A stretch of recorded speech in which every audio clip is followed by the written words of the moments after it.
The holidays had always been a time of warmth, love, and family gatherings. At least, that's what I believed. But one cruel remark from my daughter-in-law shattered the illusion. As I sit here reflecting on that moment, I realize how deeply it cut me. It wasn't just about Christmas, it was about my place in their world, a world where I no longer belonged. But what happens when you've been pushed too far? When your heart breaks and you find the strength to rise again? This is my story, and trust me, it's one you won't forget. Subscribe now and let me know where you're watching from. This is only the beginning.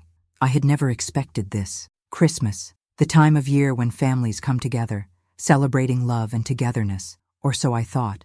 It was my son, Daniel, who'd suggested I spend the holiday with them. His wife, Laura, came from a wealthy family, but I never thought that would be a problem. I'm just a simple woman, 74 years old, living quietly in my little house by the sea, surrounded by the sounds of the waves and my 2 cats. That had been enough for me. Peace, simplicity, and the memory of my late husband. I thought I understood my place in the world. I was wrong. That year, Daniel had decided to spend Christmas with Laura's family, in their lavish home. At first, I thought they were just being polite when they asked me to join them. But then Laura, with her icy, superior smile, spoke the words that would change everything. "You just don't fit in with my family, Sophie," she said, her voice dripping with disdain. "You're too old, too simple. It's just not the right setting for you." I stared at her, the woman who had married my son, the woman I had tried so hard to accept, even though she had made it clear she didn't care about me. I felt my throat tighten as she dismissed me like I was some inconvenience. And Daniel? He just stood there, silent, his eyes avoiding mine.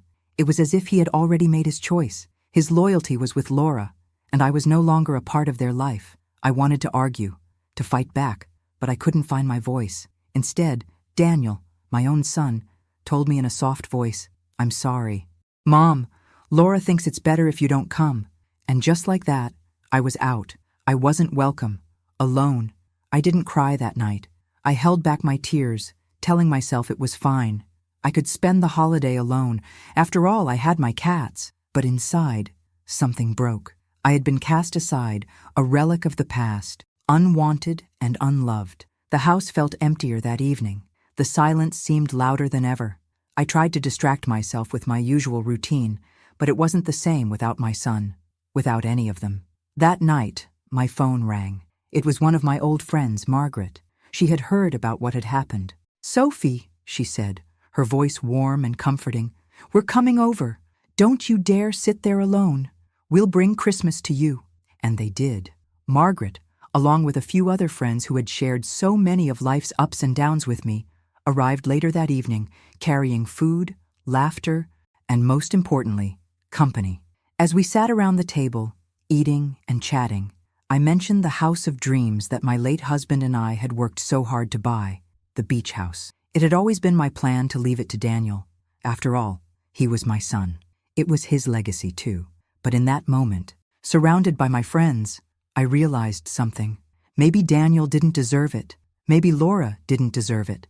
I had worked my entire life for that house, and now it felt like they were taking more from me than just my place at the table. They were taking my dignity. One of my friends, Anna, looked at me with kind eyes. "Sophie, you've earned that house. You don't owe them anything, especially not after the way they treated you." Her words hit me like a punch to the stomach. It was as if I had been blind this whole time. I had thought that giving Daniel the house would be a gift, a way of showing him how much I loved him. But love was supposed to be mutual, wasn't it? And he didn't love me. Not in the way that mattered. I felt a spark inside me, a decision forming. I wasn't going to give him the house, not anymore. That night, after my friends left, I took a long, hard look at the will I had written years ago. It had always been for Daniel. But now, the thought of him inheriting it felt wrong. I wasn't going to let him take what wasn't his. It was mine, and I was going to take control of it. And so, the seed of revenge was planted.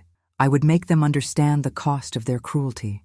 Sophie would no longer be the woman who was easily overlooked. The holiday wasn't just over for me. It was the beginning of something else. As I sit here, reflecting on that cold Christmas night, I wonder how I let things go on for so long.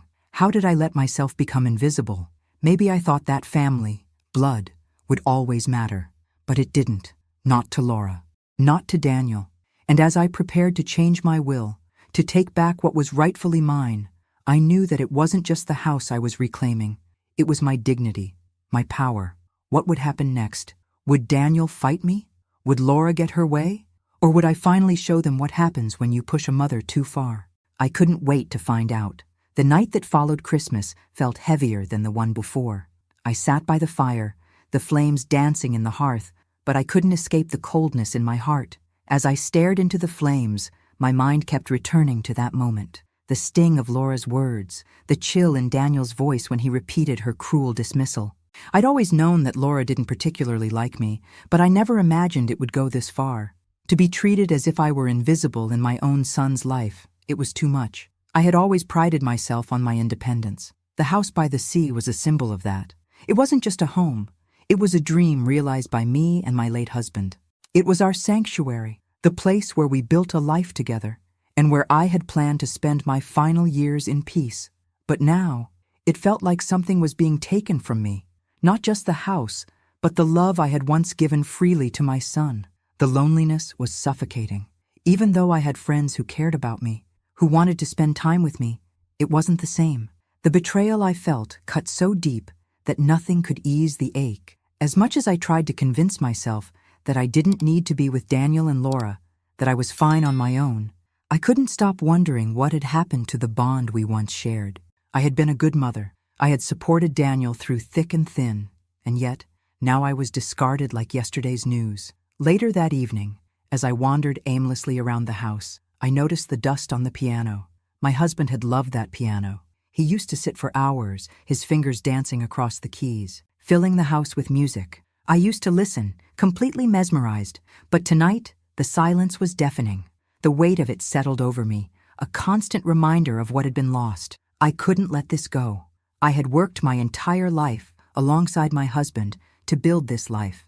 And yet, here I was, a woman of 74, left alone and humiliated by the people I had trusted most. That was when the thought hit me. The house. The one thing that could still give me a sense of power over my situation. I had always planned to leave it to Daniel, but the thought of him inheriting it after the way he had treated me made my blood run cold. Laura's cruel words echoed in my ears. You don't fit in. It was as if she had already decided my place, not just in her world, but in her family's world. No, I wasn't going to let her or Daniel have it. I had always told myself that I would leave everything to my son, that it was his inheritance. But as I thought more about it, I realized something important. Daniel hadn't earned it, not the way my husband and I had. I took a deep breath, staring out the window at the waves crashing against the rocks below. The sea had always been my solace. It had always whispered to me, reminding me of what was truly important. And right now, what was important was taking back control. The decision was made. The house would no longer be Daniel's legacy. It would be mine to keep, and I would decide what to do with it. As I sat down at my desk, I began to write. It wasn't easy. After all, I had never imagined doing something like this to my son. But this wasn't about him anymore. This was about me. It was about reclaiming my dignity. The sound of the pen scratching across the paper filled the room. I signed my name with determination, crossing out the part of the will where Daniel had been named the sole heir. The house would no longer be his. For a moment, I just sat there, looking at the document in front of me. Was I doing the right thing? Should I really take this step? But then I remembered the way Laura had dismissed me, the way Daniel had stood silently by her side. That was all the justification I needed. I took the will, folded it carefully, and placed it in the drawer. My heart was racing, but there was a strange sense of calm now. I had made my choice. It wasn't just about the house. It was about making a stand. The days that followed were full of quiet tension. Daniel and Laura hadn't tried to reach out again, and I didn't expect them to. I wasn't sure when or how they would find out about the change in my will, but I knew they would. And when they did, things would never be the same again. I wasn't sure what to expect from them, but I was ready. I didn't know it yet, but this decision would lead to a confrontation that would forever change the dynamics of our family. The quiet woman who had been dismissed and disregarded would no longer stay in the shadows. Sophie was coming out of the dark, and the world would have to take notice. But for now, I just sat in silence. The house felt colder than it had before. And yet, for the first time in a long while, I felt a spark of something I hadn't felt in years: empowerment. It was just the beginning, and I would make sure they knew it. I hadn't expected the change in my will to be so final. At first, there was a quiet calm after I made the decision, almost a sense of relief. I thought maybe I could live in peace with it, knowing I had taken control of the one thing that truly mattered to me. But that calm didn't last long. The day I received the call from my lawyer, I knew my quiet little world was about to be shattered.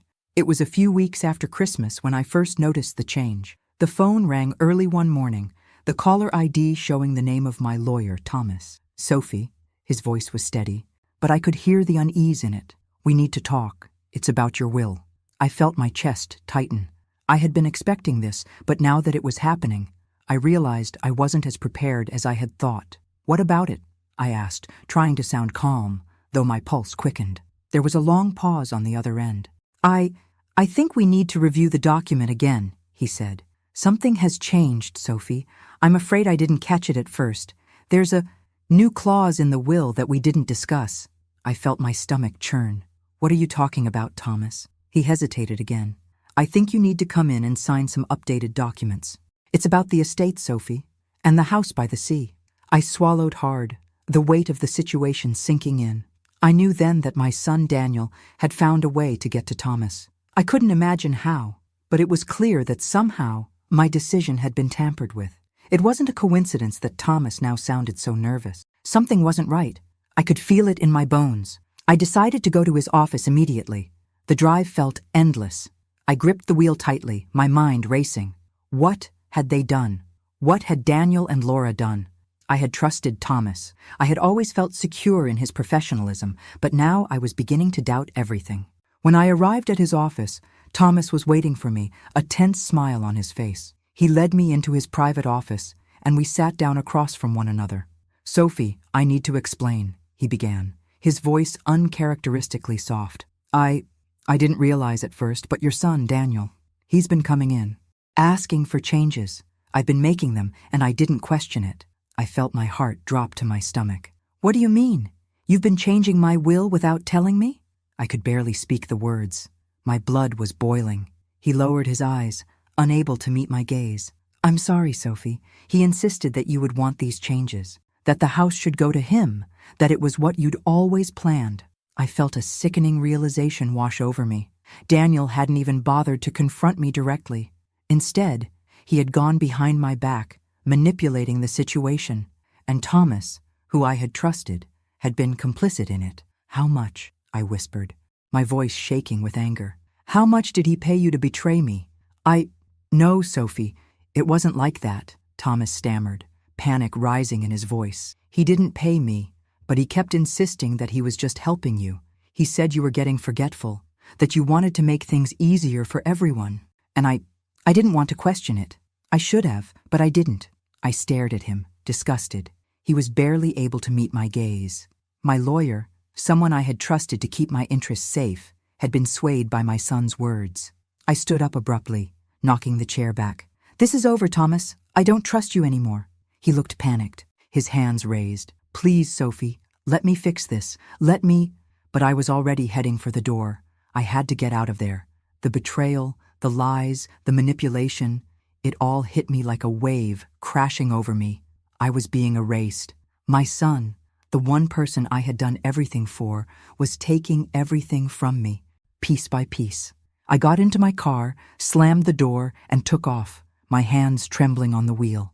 I drove aimlessly for a while, my thoughts a whirl of rage and disbelief. Daniel and Laura had thought they could just take my life's work. They had underestimated me. As I drove, I thought about the house, thought about the one thing that had always been mine, the one thing that tied me to a past I would never forget. I couldn't let them have it, not after everything they'd done. When I returned home, the weight of what had happened settled heavily on me. It was clear now. I couldn't trust anyone. My son had taken a step that I couldn't undo, but I could stop him. I spent the rest of the day alone, thinking, plotting. The will could be changed again. I'd find another lawyer, one who would help me restore what had been taken. Daniel and Laura had no idea what they were up against. They had pushed me too far. I wasn't going to back down. It was time for me to take control. And this time, there would be no compromises. The days that followed were a blur of frustration and quiet anger. I had already started looking for a new lawyer. I wasn't going to let Daniel and Laura get away with this. The more I thought about it, the more the weight of their betrayal crushed me. How could they be so callous? My own flesh and blood. It hurt in a way that I hadn't expected, so deep, so personal, that it felt like something inside me was unraveling. But I had to stay focused. I couldn't let them win. I wasn't going to let them take the one thing that I had worked for, that I had fought for so many years. My husband's legacy, our legacy. The phone call came 3 days later. It was Daniel. His voice, thick with anger and perhaps a touch of guilt, echoed through the phone. "Mom, I need to talk to you. I know things have been difficult between us, but this isn't right. You need to fix the will. You can't just take the house away from me and Laura." I didn't even let him finish. "You think you can just walk back into my life and talk to me like everything is fine?" My voice trembled, but I held my ground. "You've already tried to steal from me once. What makes you think I'll give in this time?" Daniel was quiet for a long moment.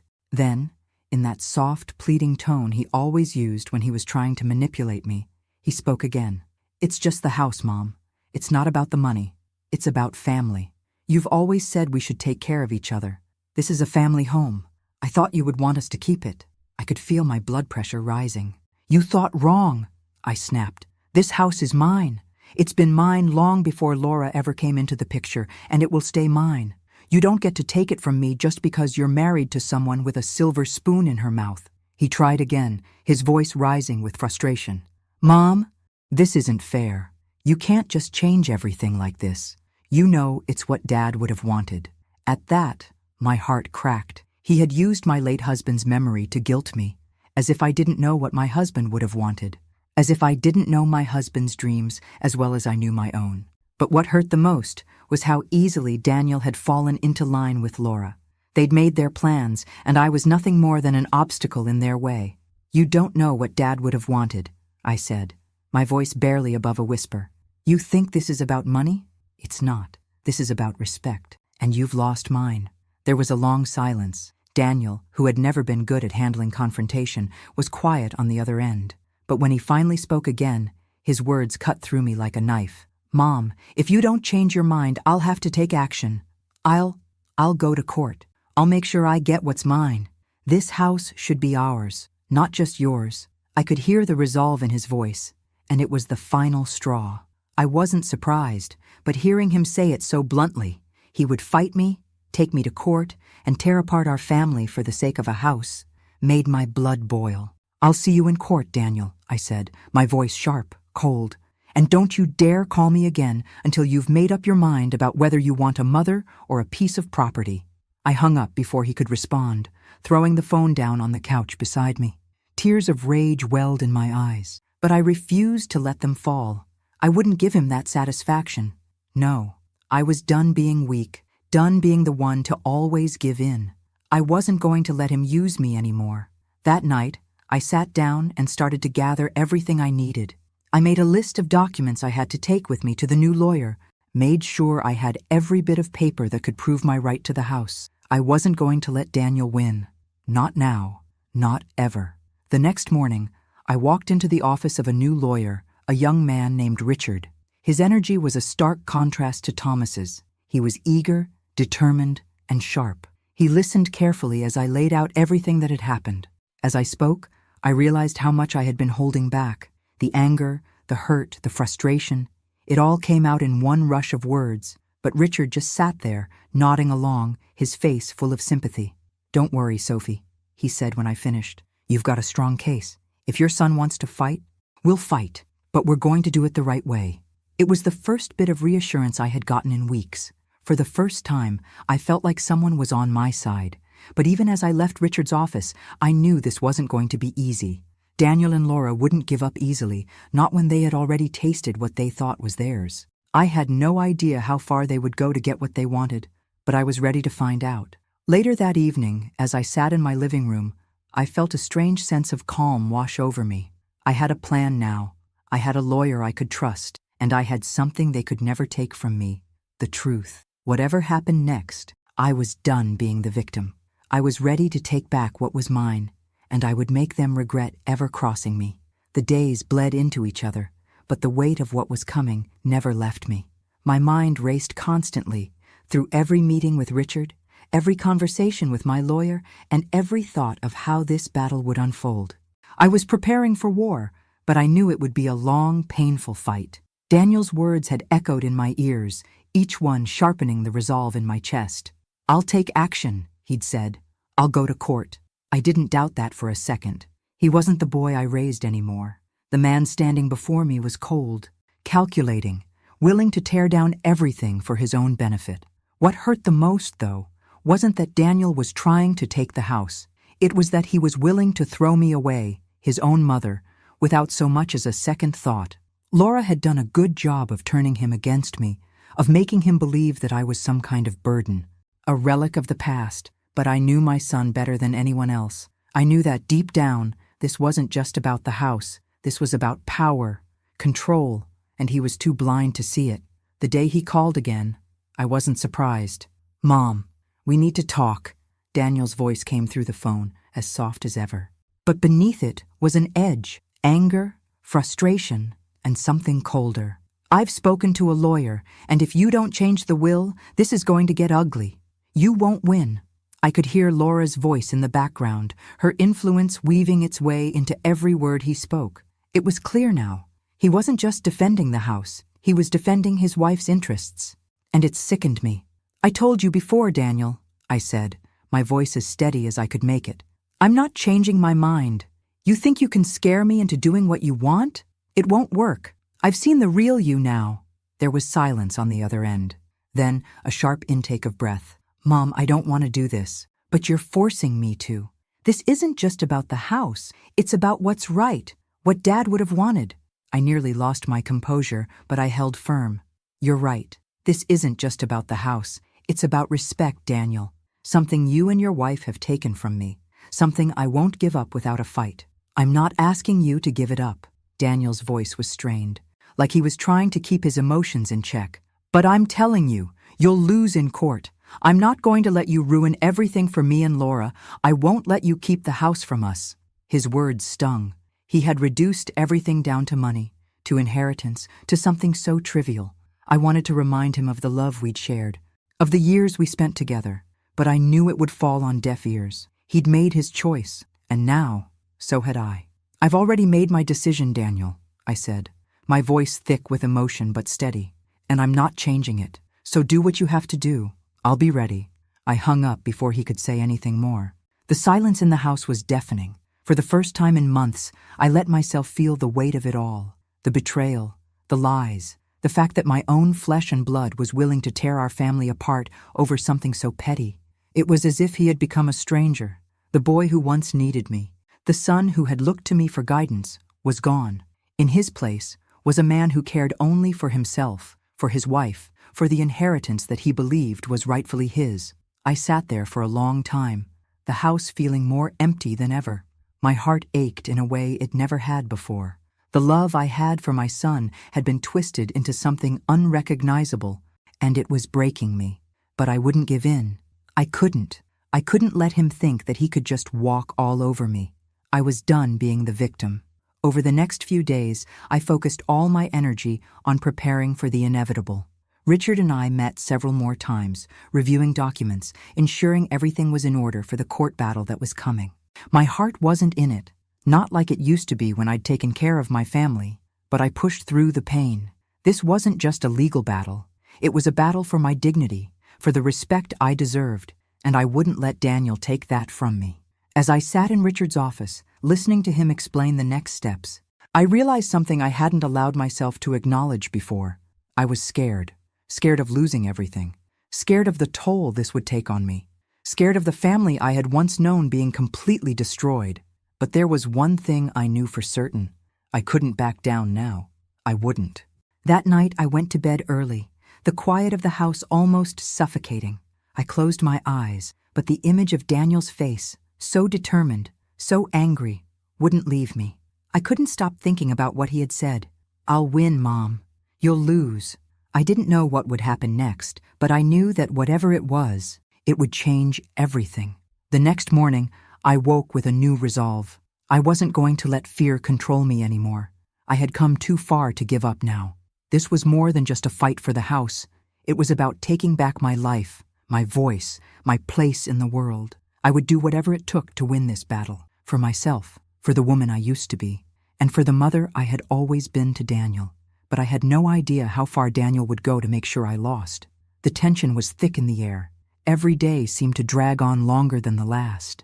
I kept my focus on the legal battle ahead, but a part of me, deep down, was dreading what it would do to the already fragile bond I had with Daniel. I had raised him, loved him, and fought for him when no one else would. And now, here he was, threatening me over a house that had no meaning to him beyond the wealth it represented. It was crushing. The phone call came a week later. I'd been bracing myself for it, but that didn't make it any easier. It was Thomas, my old lawyer, the one who had betrayed me. "Sophie, I'm so sorry about everything that's happened," Thomas began, his voice shaky. "I should have listened to you. I should have questioned Daniel and Laura, but I didn't. And now it's too late." I felt the familiar fire of anger rising in me, but I forced myself to keep my voice calm. "What do you want, Thomas? I've already made my decision. I don't need any more apologies." "I know," he said quietly, "but I need to tell you something. Daniel, he's been coming to me. He's offering me money to change the will, to make it look like it was all a mistake. He's been pressuring me, and I gave in, but I can't live with it anymore. I'm not the man I thought I was, Sophie." I squeezed my eyes shut, feeling the anger and disappointment roll over me in waves. I had known something wasn't right about his sudden change in behavior. He wasn't the man I had trusted. He was just another piece of Daniel's puzzle, another pawn in his game. "So, what do you want me to do now, Thomas?" I asked, my voice barely above a whisper, the hurt too much to contain. "I want to help you," he said. "I've already started making things right. I'm going to testify on your behalf. I'm going to tell the truth. I'll make sure Daniel doesn't get away with this." I took a long, slow breath. A part of me wanted to scream at him for his betrayal, for not standing up for me sooner. But the other part of me, the part that still wanted to believe there was some good in him, felt a small flicker of hope. "I don't know if I can forgive you, Thomas," I said softly, "but I'll take your help. It's the only chance I've got left." "I understand," he replied. "I'll be there. I'll do everything I can to make this right." As the conversation ended, I sat in silence, staring out the window at the waves crashing against the shore below. The pain was still there, like a wound that hadn't healed. But now, there was something else too, something stronger, determination. I was going to take back control of my life. And if Daniel thought he could manipulate me, he was about to learn just how wrong he was. The days turned into weeks as the court date loomed closer. I met with Richard, my new lawyer, more times than I cared to count. He worked tirelessly on my case, poring over documents, building the evidence, preparing for the battle that was about to unfold. But even with all the preparation, I couldn't help but feel the weight of what was at stake. Daniel's threats still echoed in my mind. He was determined to take everything from me, my home, my dignity, my future, but I wasn't going to let him. I had already lost so much, but I wasn't going to lose this fight, not after everything he'd done. The night before the court hearing, I couldn't sleep. I kept replaying everything in my head, the way Daniel had dismissed me, the way Laura had undermined me at every turn. I could still see their faces, their smug expressions as they tried to strip away everything I held dear. But I wasn't just going to give up. I had made my decision, and I was going to see it through.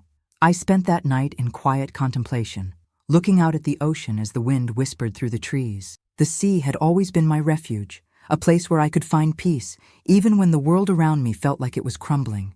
But tomorrow, it would all change. The house, the will, the battle, it would all come to a head. I took one last look at my home, the place where I had spent so many years of my life. It was mine. It always had been. And no one was going to take it from me. The morning of the court hearing arrived, cold and gray, as if the sky itself understood the weight of what was about to unfold. I stood in front of the mirror, staring at my reflection, trying to steady my nerves. My hands trembled slightly as I adjusted the collar of my jacket. the weight of the impending battle settling heavily in my chest. Today wasn't just a fight for a house. It was a fight for my dignity, a fight for my right to be heard, to be seen, to be respected. The house, my home, had been more than just a building to me. It had been a symbol of everything my late husband and I had worked for. It was where we had built our lives, where we had laughed, cried, and loved. But now it had become a battleground, the prize in a war that had been thrust upon me by the very people I had once trusted most. I took a deep breath, trying to steady my nerves, and grabbed my purse. As I made my way out of the house, I couldn't help but glance back at it one last time. I wasn't sure what would happen today, but I knew one thing. I wouldn't give up without a fight. The drive to the courthouse felt like it took forever. Each turn, each mile, was another reminder of what was at stake. I thought about Daniel, about Laura. I thought about all the years I had spent raising my son, loving him, supporting him, and how quickly they had discarded me. It hurt more than I could ever explain, but I had no time for self-pity. This was war, and today I was going to win. When I arrived at the courthouse, I was greeted by Richard, my new lawyer. His presence gave me a small sense of comfort, though I could see the same tension in his eyes that I felt in my own chest. We exchanged a few words, but I could tell that he was focused on the task ahead. This wasn't going to be an easy fight, but we were ready. The courtroom was already crowded when we entered. Daniel and Laura were seated across the room, their expressions cold and distant. I could see how tightly Laura gripped Daniel's hand, as if she were trying to reassure him that they would win. But I wasn't worried. I had seen the cracks in their carefully constructed world. I knew what they had done, and I knew that I wasn't going to let them get away with it. The judge called the hearing to order, and I could feel my heart pounding in my chest. Richard stood by my side, presenting the case with a calm confidence that I couldn't help but admire. He laid out the facts clearly, how Daniel had tried to manipulate the will, how Thomas, my former lawyer, had been bribed into changing the documents, and how Daniel had acted without my consent or knowledge. As I listened to the testimony, I found it hard to keep my emotions in check. There was something about hearing the truth laid bare that made it all feel even more real. Daniel had taken so much from me, but today he would be held accountable. When it was my turn to speak, I stood up, my legs unsteady but my voice strong. I took a deep breath and looked across the room at my son and daughter-in-law, who were now staring at me, their faces a mixture of disbelief and contempt. "I didn't expect this," I began, my voice unwavering. "I didn't expect that my own son would try to take something that wasn't his, something that I worked my whole life for. But more than that, I didn't expect him to throw me away, to think so little of me that he would try to erase me from his life." I could see Daniel's eyes flicker, but he didn't say anything.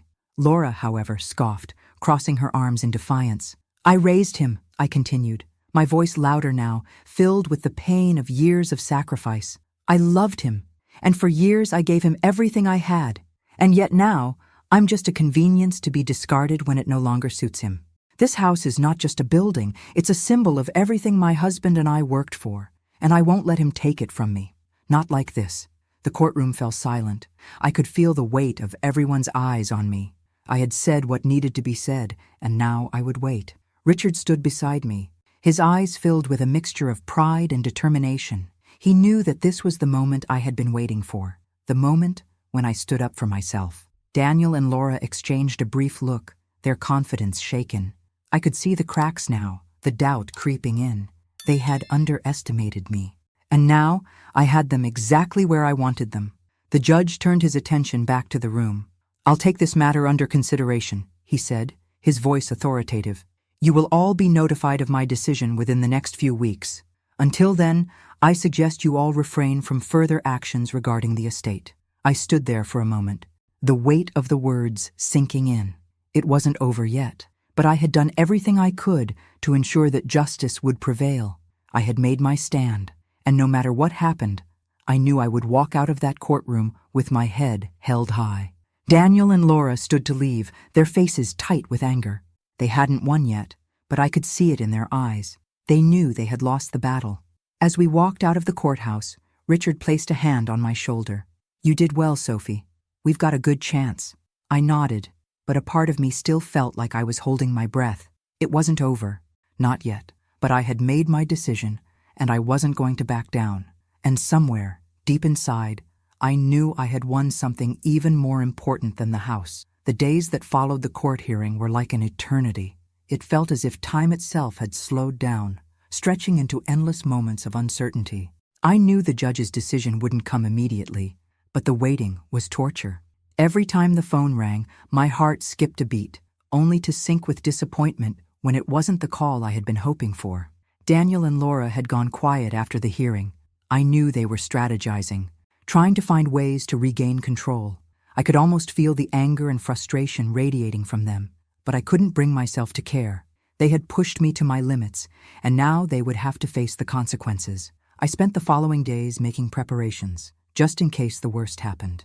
I had already decided that no matter the outcome of the trial, I would no longer live my life according to their whims. I was done being silenced, done being the one who always compromised. I had been a good mother, but now it was time to be a good woman to myself. The phone call finally came one Thursday afternoon. "Ms. Sophie, this is Judge Howard's office," the voice on the other end said. "The judge has reached a decision regarding your case. He has requested your presence for a final ruling." My stomach dropped. It was finally happening. I didn't know if I was ready for it, but I knew I had no choice. The drive to the courthouse was quick, but my mind raced the entire way. I thought about Daniel again, about how he had once been my world. I had watched him grow, guided him, and loved him. And now I was standing on the brink of losing everything. But I wasn't going to lose. I couldn't. Not after everything I had been through. Not after everything they had taken from me. When I arrived at the courthouse, Richard was waiting for me outside. His usual confident demeanor was slightly tempered with concern, but he didn't say anything to make me more nervous. We exchanged a few brief words, and then we went inside. The courtroom felt different today. It was colder. There was an air of finality to it all that I couldn't shake. Daniel and Laura were already seated at the table, their faces set in stone. They didn't look like the same people who had once been a part of my life. They were strangers now, people I barely recognized, people who had shown me nothing but contempt. I sat down in my usual seat, trying to ignore the way my heart raced in my chest. Richard stood beside me, his hand resting gently on my shoulder for support. The judge entered, and the room went quiet. Judge Howard, a tall man with a stern expression, took his seat and looked at both parties. His gaze lingered on me for a moment before he began speaking. "I've reviewed the evidence presented by both sides, and I've taken into account the testimonies of all involved. It is clear that the actions taken by Daniel and his legal counsel in this case were inappropriate." I felt a slight shiver run down my spine as I heard those words. It was happening. The tide was turning. "However," Judge Howard continued, "I also recognize that Sophie, as the mother, has every right to determine what happens to her property during her lifetime.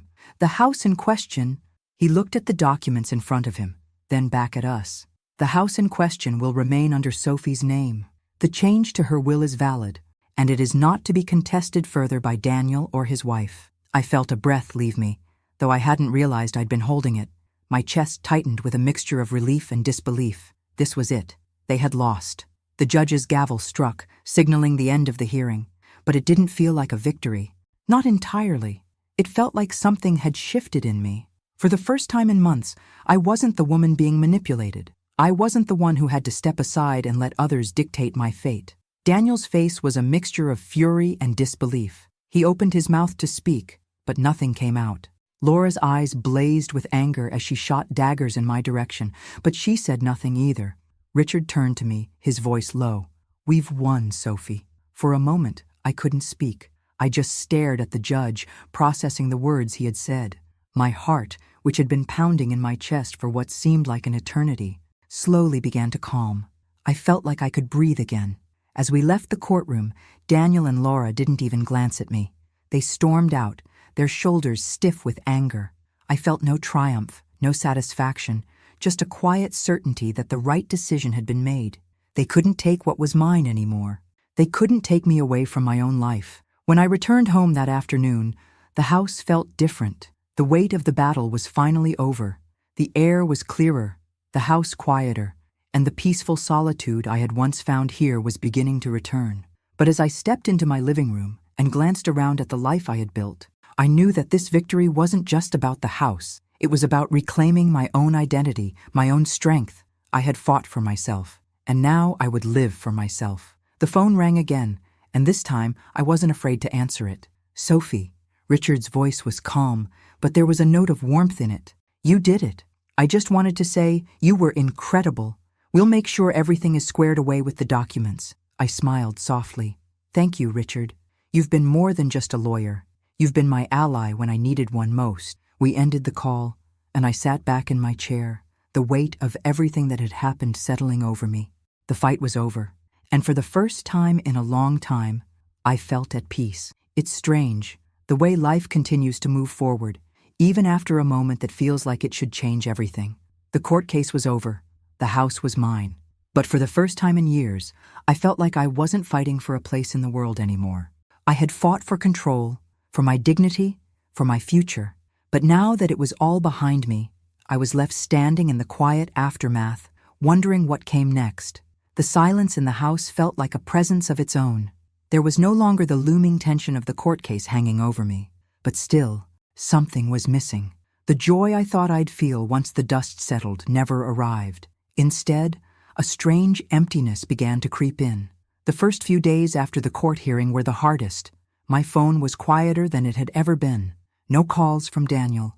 No angry texts from Laura.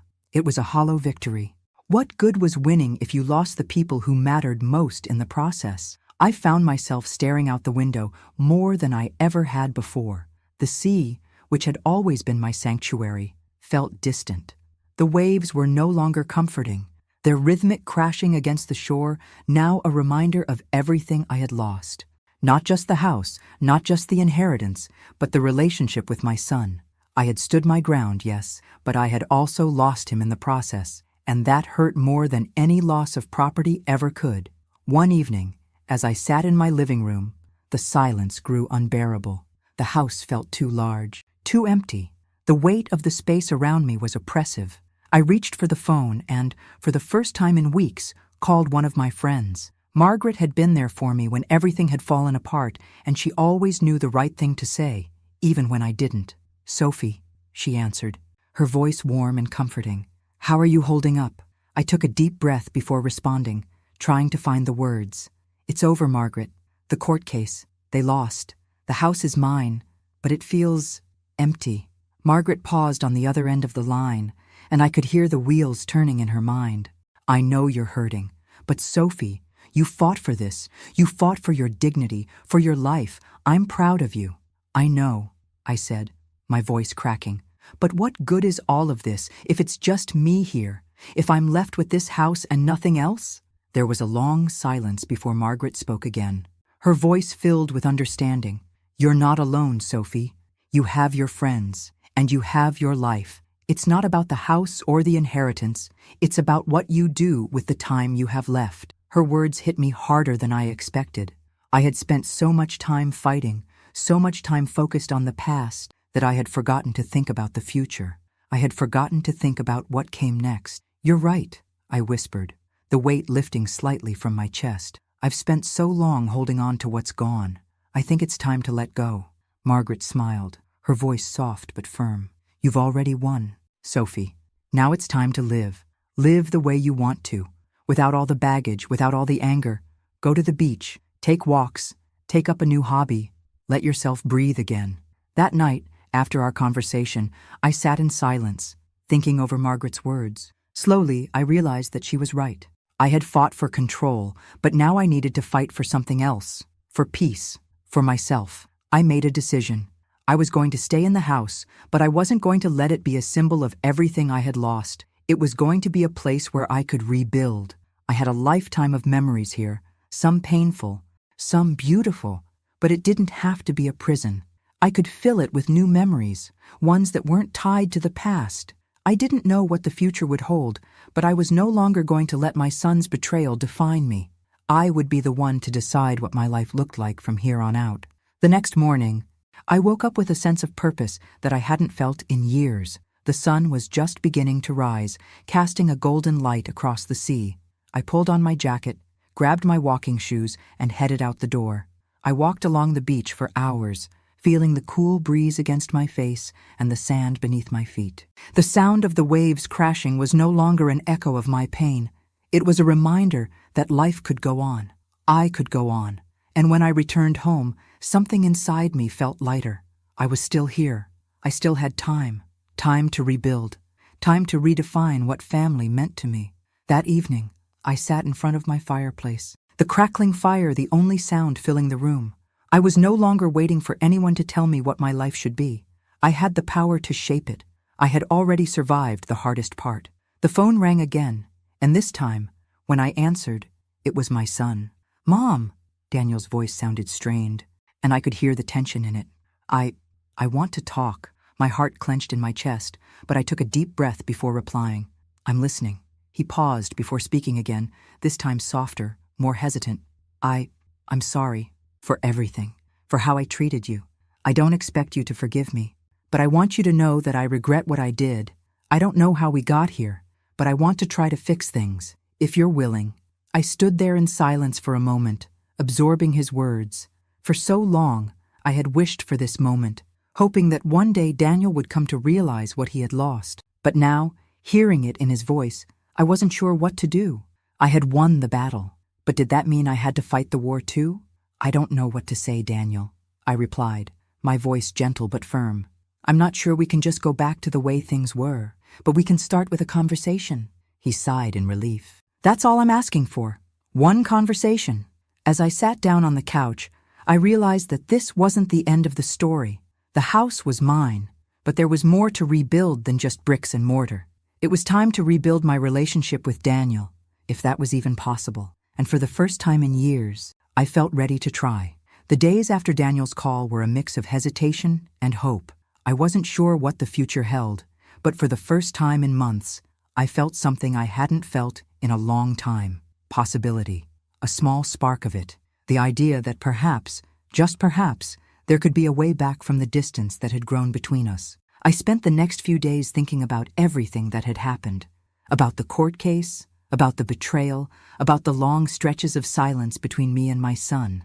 But I also thought about the memories, the good ones, the ones before Laura had come into the picture, before everything had started to change. I tried to remember what it was like when Daniel would run to me for comfort, when his laughter filled the house, before the greed, before the manipulation. I had no idea if I was ready to forgive him, but I knew one thing. I wasn't ready to close the door completely. The following Saturday, Daniel called again. This time there was an urgency in his voice that hadn't been there before. "Mom," he said, his words rushed. "Can we meet? In person? I know it's been a while, but I think it's time." I agreed, setting a time and place to meet him. As I hung up the phone, a flood of emotions washed over me. What did I want from this conversation? What did I need? I didn't know if I wanted to go back to the way things had been, but I was willing to listen. I arrived at the cafe early, sitting at a table by the window, watching the world outside. It was one of those crisp mornings when everything feels possible, when the world is still new and full of potential. But inside, I felt the weight of the years between us. I could already feel the knots in my stomach, the uncertainty of what would happen next. And then, he walked in. Daniel looked different, not in a physical sense. He still had that same broad frame and the same familiar, easy smile, but there was something else. A weariness in his eyes that wasn't there before, a heaviness that made me wonder just how much he had been carrying. He approached the table, his usual confidence tempered with a vulnerability I hadn't seen in him in years. "Hey, Mom," he said softly as he sat down across from me. "Hey," I replied, forcing a smile that didn't quite reach my eyes. "You're looking good." He nodded, but his eyes never left mine. "I know this isn't easy, but I've been thinking about everything, and I'm sorry. I can't take back what I did. I can't undo it, but I can try to make it right." I felt a lump form in my throat, but I swallowed it down. This wasn't about me being emotional. This was about hearing him out, hearing what he had to say. I had already decided that I wasn't going to get wrapped up in anger anymore, but that didn't mean I could just forget everything. "I don't know if you can, Daniel," I said quietly. "I don't know if we can just pick up where we left off." "I don't expect that," he replied, his voice low. "But I don't want to lose you. I don't want us to be strangers. I've been so blinded by everything, by Laura, by the house, by all the things I thought I needed, and I I lost sight of what mattered most. His words hit me hard. I had heard all the excuses before, but this time it felt different. He was no longer trying to justify his actions. He was acknowledging them. And that meant something, didn't it? "I've been angry for so long," I said, my voice shaky. "I've been angry at you, at Laura, at myself, and I still don't know if I can forgive you. But I'm willing to try, for both of us." Daniel's eyes softened. He reached across the table, his hand resting on mine. "I don't know if I deserve your forgiveness, Mom, but I'm here. I'll be here, no matter what. We don't have to fix everything in one conversation, but I want to try. I want to earn back your trust." The sincerity in his voice caught me off guard. I hadn't expected this. I had expected more resistance, more defensiveness. But here he was, willing to meet me halfway. And for the first time in a long time, I saw the son I had raised. Not the one who had been blinded by greed and manipulation, but the one who had once loved me unconditionally. We spent the next hour talking, not about the house, not about the inheritance or the court case, but about the things that had mattered once, memories, shared moments, things we had lost sight of. Slowly, painfully, the distance between us began to shrink. I still didn't know what the future held for us, but I could feel something shift, a small, fragile bridge being built. As we stood up to leave, Daniel hugged me tightly. "I'm so sorry, Mom," he whispered. "I love you." The words were simple, but they held so much weight. I could feel the tears welling up, but I held them back. I wasn't ready to let go of the past entirely. But maybe, just maybe, I was ready to move forward, to see where this new version of our relationship could go. When I left the cafe, the world felt a little lighter. I still had a long road ahead of me, and I didn't know if everything would work out, but I felt a flicker of hope that I hadn't felt in years. It wasn't over, but maybe it didn't have to be.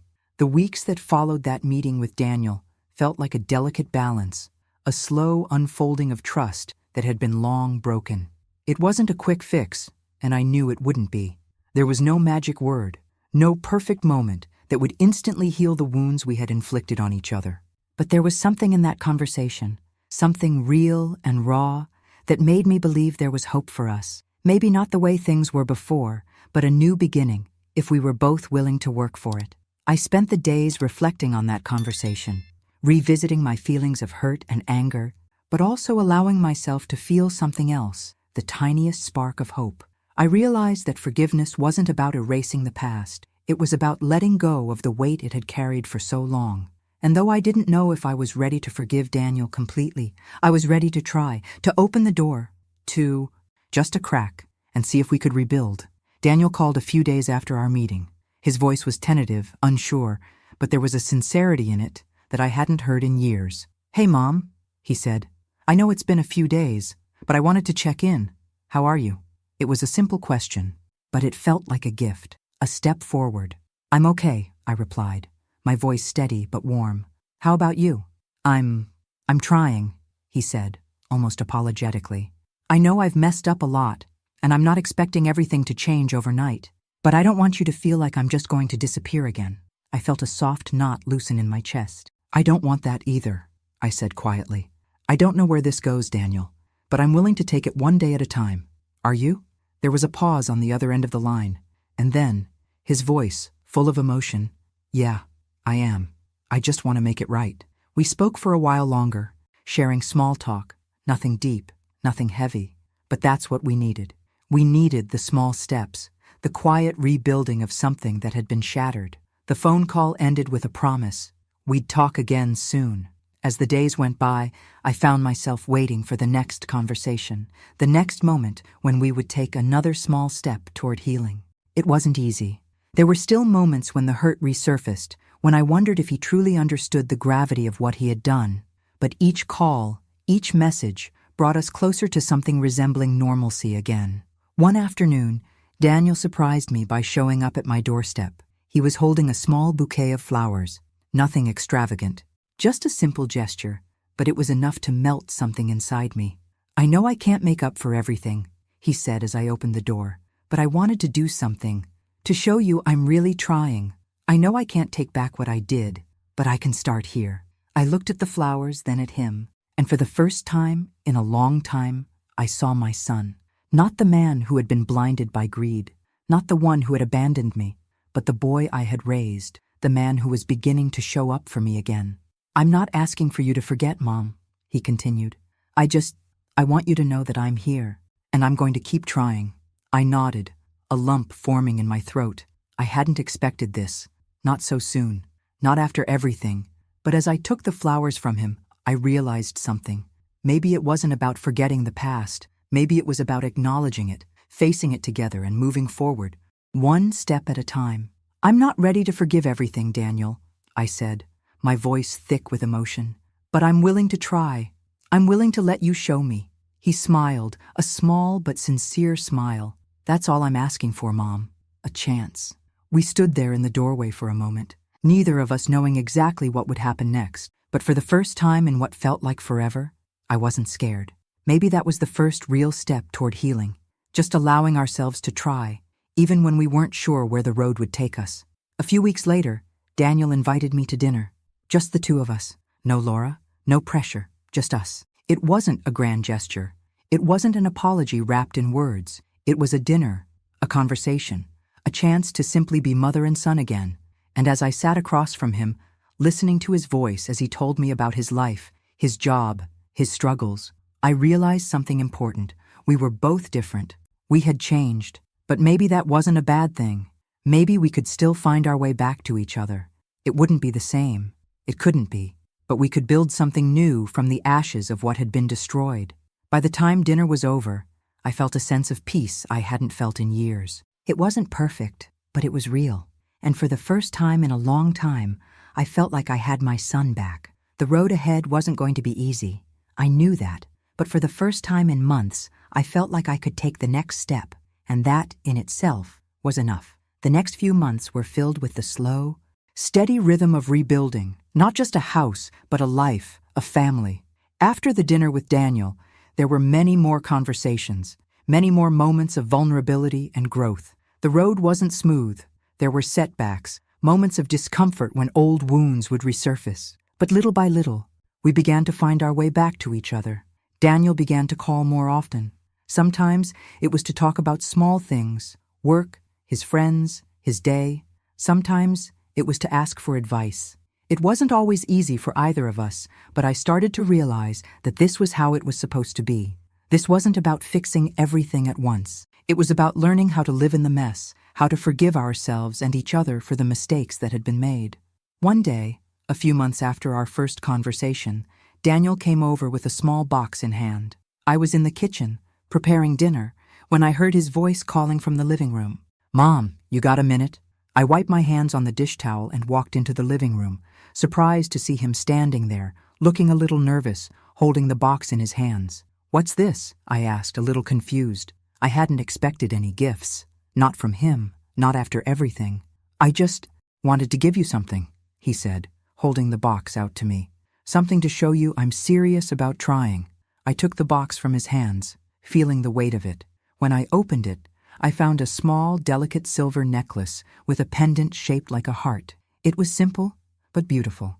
A quiet gesture, but one that spoke volumes. "I saw this," Daniel continued, "and it made me think of you, about everything we've been through, about the fact that you've always had my heart, even when I didn't deserve it. I don't know if this makes up for everything, but I wanted you to know I'm not giving up on us." Tears welled up in my eyes as I stared at the necklace. It wasn't the gift that mattered so much. It was the meaning behind it. Daniel was trying. He was showing up, not just for me, but for himself, for us. I could barely speak, but I nodded and hugged him tightly. "Thank you, Daniel.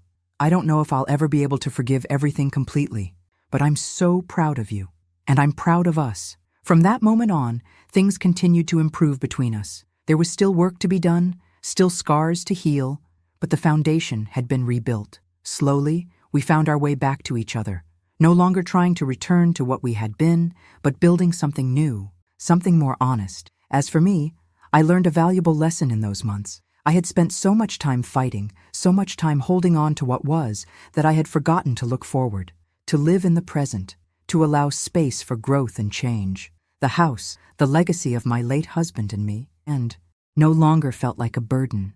It had become a home again, a place where I could find peace. I spent my days focusing on the things I enjoyed. The mornings were for walks on the beach, the afternoons for reading and cooking. I reconnected with old friends, took up new hobbies, and started letting go of the anger that had weighed me down for so long. One evening, as I sat on the porch, watching the sunset over the ocean, I realized that this was my life now. It was mine to live, mine to shape. I wasn't defined by my past, by my mistakes, or by the people who had hurt me. I was defined by what I chose to do from here on out. And as the sun dipped below the horizon, I knew that I had finally found the peace I had been searching for. There was no perfect ending. There was no fairy tale reconciliation. But there was something even better. A new beginning. A chance to live authentically, to be free from the shackles of the past, and to build the kind of life I had always deserved. As I sat there, the sound of the waves crashing softly in the distance, I smiled to myself. It was over. The battle, the pain, the hurt, it was behind me. And now I could finally breathe. And for the first time in years, I felt truly free. Thanks for listening. Don't forget to subscribe and feel free to share your story in the comments. Your voice matters.